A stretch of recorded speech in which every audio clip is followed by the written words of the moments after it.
इस बीच अमेरिकी राष्ट्रपति डोनाल्ड ट्रंप की तरफ से टैरिफ को 90 दिन टाले जाने को लेकर के भारतीय वाणिज्य मंत्री पीयूष गोयल की प्रतिक्रिया आई है।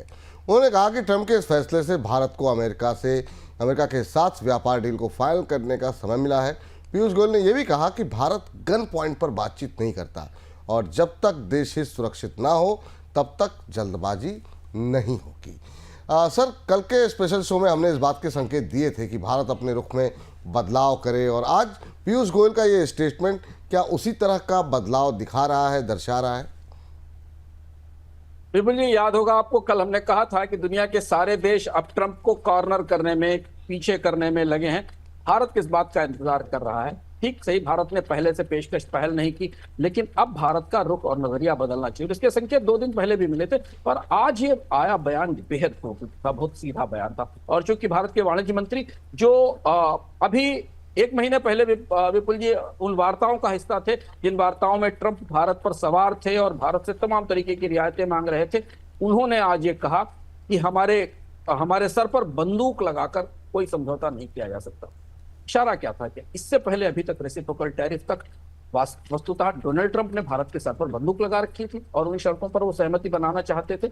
ऐसे ही संकेत हमें मिल रहे थे। दोस्त शेर याद आता है मुझे, उसी से दोस्ती भी है उसी से दुश्मनी भी है, वहीं पर आप भी है लेकिन वहीं पर तिश्नगी भी है। तो भारत अब उस स्थिति में पहुंच रहा है जहां वो चीन के तीखे रुख के कारण, यूरोपीय समुदाय के तीखे रुख के कारण, उनके पलटवार के कारण ये हिम्मत जुटाता दिख रहा है कि वो तनकर डोनाल्ड ट्रंप से आंख में आंख डालकर बात कर सके। और उसका पहला संकेत पीयूष गोयल ने आज दिया। यह संकेत सही है, आने वाले समय में बदलेगा कि नहीं, लेकिन इसको लेकर बेहद बड़ी चर्चा है। कल भी हमने आपसे इसकी तरफ इशारा किया था अपने कार्यक्रम में कि भारतीय कूटनीतिक महकमों में या कूटनीतिक हलकों में इस बात की चर्चाएं हैं कि बीटीए को लेकर इतना उतावलापन, इतनी बेचैनी, सब कुछ खोल देने की शर्तें, ये ठीक नहीं है।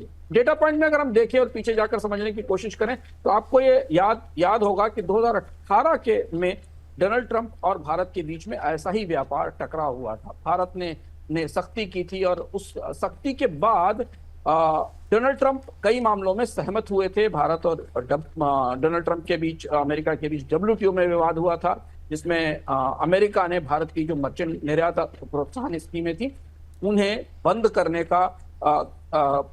का मुकदमा किया था। भारत मुकदमा हारा था और उसके बाद भारत की निर्यात प्रोत्साहन स्कीमें बंद हुई थी, सब्सिडी बंद हुई थी और उसकी जगह PLI लाया गया था। इसके बाद दोनों देश 2023 में WTO में 3-4 बड़े विवाद सुलझाने पर राजी हुए थे। तो ऐसा नहीं है कि अमेरिका और भारत के बीच सहमति नहीं बन सकती, पर भारत का बदला हुआ रुख काफी रोचक है, काफी दिलचस्प और काफी रहस्यमय है। ये वही भारत है जो अभी से कुछ समय पहले तक डोनाल्ड ट्रंप के हमलों की प्रतिक्रिया देने से बच रहा था, जिन्होंने भारत में मेक इन इंडिया को मागा के विरुद्ध बताया, भारत के GST पर सवाल उठाए, LIC पर सवाल उठाए, नेशनल पेमेंट कॉर्पोरेशन पर सवाल उठाए, सबको व्यापार विरोधी माना।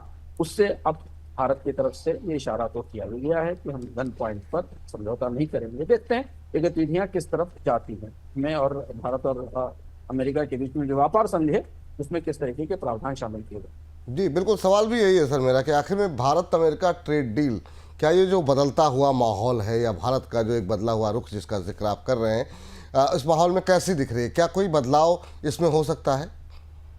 बदलाव तो संभव लग रहा है। अगर आप पीयूष गोयल के बयानों को माने और वाणिज्य मंत्री के बयान अगर ये कायम रहते हैं तो भारत में सुर बदले हैं, भारत ने हिम्मत दिखाई है। और अब कम से कम डोनाल्ड ट्रंप से उन विषयों पर खुलकर तो बात होगी कि जितनी व्यापार की रियायतें हमें चाहिए, आपको चाहिए, उतना ही हमें अमेरिका के बाजार में भी हिस्सा चाहिए। दूसरी चीज जो कल मैंने इशारों में कही थी कि डोनाल्ड ट्रंप रेसिप्रोकल टैरिफ के खौफ को, उसके डर को, उसका इस्तेमाल कर रहे थे दुनिया के देशों को डील की मेज पर लाने के लिए। और अब वो रेसिप्रोकल टैरिफ 90 दिनों के लिए वापस चले गए। अमेरिका की जो स्थिति, जिसके बारे में आपको आगे बताएंगे, कितनी गंभीर परिस्थिति अमेरिका की अर्थव्यवस्था की, उसे देखते हुए 90 दिनों वाले रेसिप्रोकल टैरिफ का पॉज वापस लौटेगा, इसकी संभावना कम दिख रही है। दुनिया में बहुत सारे लोग मान रहे हैं कि अब ये पॉज गया 3 महीने के लिए। अमेरिका में मंदी की संभावना जितनी बढ़ती चली जाएंगी, शेयर बाजार जितना ट्रंप को डराते जाएंगे, उतना ही ये पॉज लंबा होता चला जाएगा। ऐसी स्थिति में भारत जैसे देश, वियतनाम जैसे देश, दुनिया के वो देश जो अचानक ट्रंप के हमले से लड़खड़ा गए थे, वो शायद अपनी संधि की पेशकश पर पुनर्विचार जरूर करेंगे। जानने की कोशिश करेंगे, समझने की कोशिश करेंगे कि वो दूसरे को क्या दें। तो पहले ये बड़ी बदलाव होगा। और इसलिए अगर आपने संधि के बारे में हम लोगों ने जिन चीजों पर चर्चाएं की पिछले 15 दिन में, उसमें से बहुत सारे प्रावधान वापस लिए जा सकते हैं, क्योंकि आप थोड़ी बराबरी की बात करने का वक्त आ गया है। जी दूसरी महत्वपूर्ण बात यह कि भारत इससे पहले यूरोपियन यूनियन और यूके के साथ अपना FTA पर तैयार कर लेना चाहता है, और इसलिए मैंने आपको शुरुआत में बताया कि उस पर गति दी गई, क्योंकि अगर वो FTA हो जाते हैं तो डोनाल्ड ट्रंप पर और अमेरिका पर और ज्यादा दबाव बनेगा कि वो भारत पर अपनी शर्तें ना थोपे। इसलिए अब ये वो असली जद्दोजहद, ट्रेड कूटनीति की वो असली जद्दोजहद शुरू हुई है, जहां डोनाल्ड ट्रंप पीछे खिसके हैं और भारत और दुनिया के बाकी देश उन्हें और धकेलने की तैयारी करेंगे। कम से कम पीयूष गोयल के इस बयान से तो हम इतना संकेत तो ले ही सकते हैं।